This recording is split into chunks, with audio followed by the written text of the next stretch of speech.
죽음에 관한 의식은 시대와 지역에 따라 각기 다르지만 파푸아뉴기니의 쿠쿠쿠쿠 또는 안가라고 불리는 부족의 훈제미라 의식은 그 중에서도 독특하고 섬뜩한 의식으로 손꼽힙니다. 이 부족은 파푸아뉴기니 아세키 지역에 거주하며 조상들을 높은 위치에 안치해 마을을 보호하고 인도하는 존재로 모십니다. 이러한 훈제미라는 오랜 세월과 자연의 영향에도 견디며 그들만의 자리를 지키고 있습니다.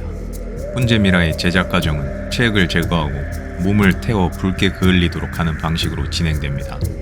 이러한 처리 과정은 시신을 오랜 세월 동안 보존하게 해주며 일부 시신은 수세기에 걸쳐 남아있을 만큼 견고하게 유지된다고 합니다.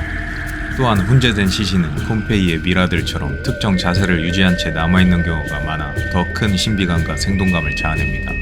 예를 들어 똑바로 앉아있다거나 무언가를 움켜쥔 자세로 보존된 시신들이 많습니다. 이 미라는 부족사회에서 중요한 역할을 합니다. 부족은 이들을 그들만의 의식을 통해 죽음 이후에도 공동체와의 연결을 이어간다고 여기고 있습니다. 하지만 정확히 언제부터 이러한 훈제미라 의식이 시작되었는지는 알려져 있지 않습니다.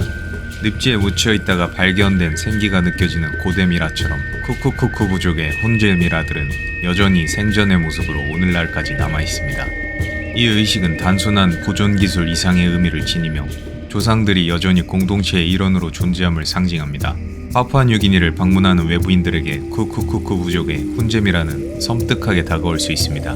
외부인의 시각에서 보면 이 의식이 불쾌하며 무섭게 느껴질 수도 있겠지만 안가 부족에게 이 의식은 최고의 명예를 의미합니다. 사랑하는 사람의 유골을 항아리에 담아 기리는 방식과 크게 다르지 않다고 볼 수 있죠. 훈제미라의 첫 번째 단계는 체액과 지방을 제거하는 작업입니다. 부족의 가장 경험 많은 방부 처리 전문가들이 이 작업을 진행하는데 먼저 무릎, 발, 팔꿈치 부분을 절개하여 지방이 빠져나가도록 합니다. 그리고 그 다음으로 속이 빈 대나무 막대를 사용해 복부를 찔러 남아있는 체액이 배출되게 합니다. 아끼지만 부족하지 않게라는 철학을 실천하는 일부 부족들은 시신에서 배출된 기름과 피를 의식에 사용하는 것으로 알려져 있습니다.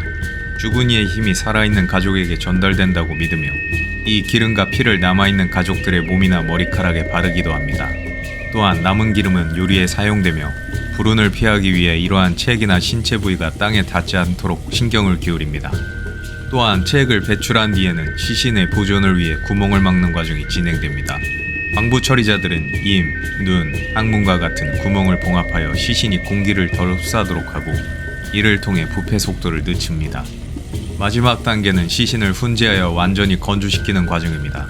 방부 처리자들이 모든 준비를 마친 후 시신은 음식을 훈제하듯 불 위에서 훈연되며 이 과정이 약 3개월간 지속됩니다.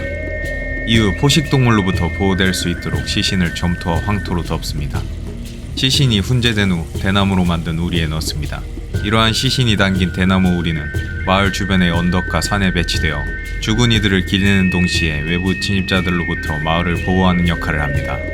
의식의 마지막 단계에서 발바닥, 손바닥, 혀와 같은 특정 부위는 미리 제거되는데 이러한 신체 부위는 살아있는 친척들에게 주어집니다.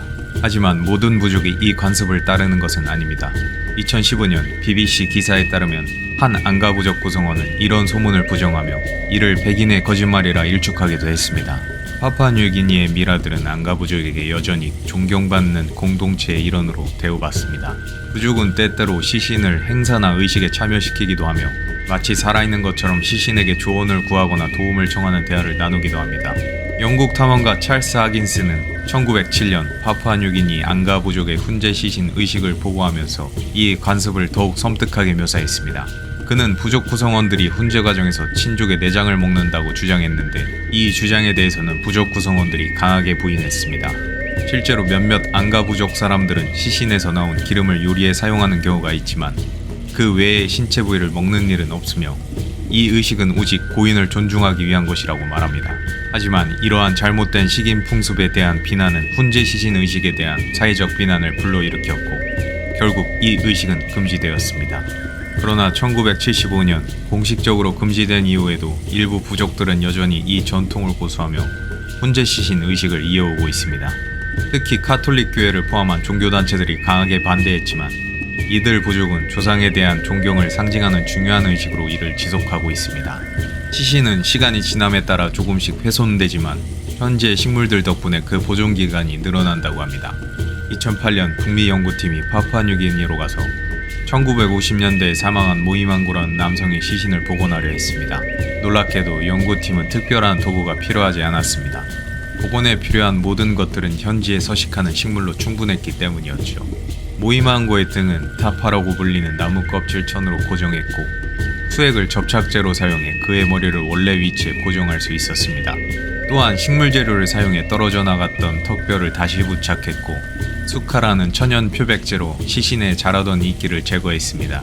복원이 끝난 후 모이망고의 시신은 한층 새로워 보였고 그의 아들은 다시 한번 아버지의 얼굴을 볼 수 있어 기뻐했습니다. 앙가 부족에서도 존경받는 전사들은 특별한 위치에 안치됩니다.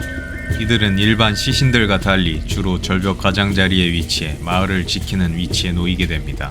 죽어서도 여전히 마을을 지키며 외부의 침입자를 경계하는 수호자로서의 역할을 계속 수행한다는 것이죠.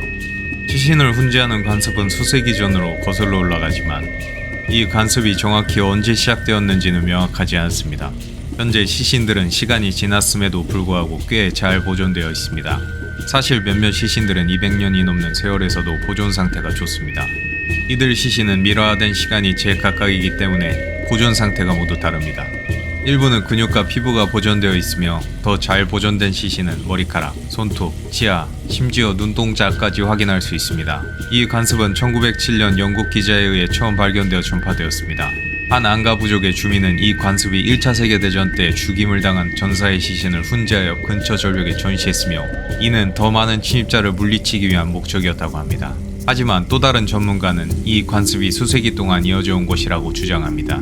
이처럼 시신 훈제 관습의 기원에 대한 다양한 의견은 여전히 많은 궁금증을 남기고 있습니다.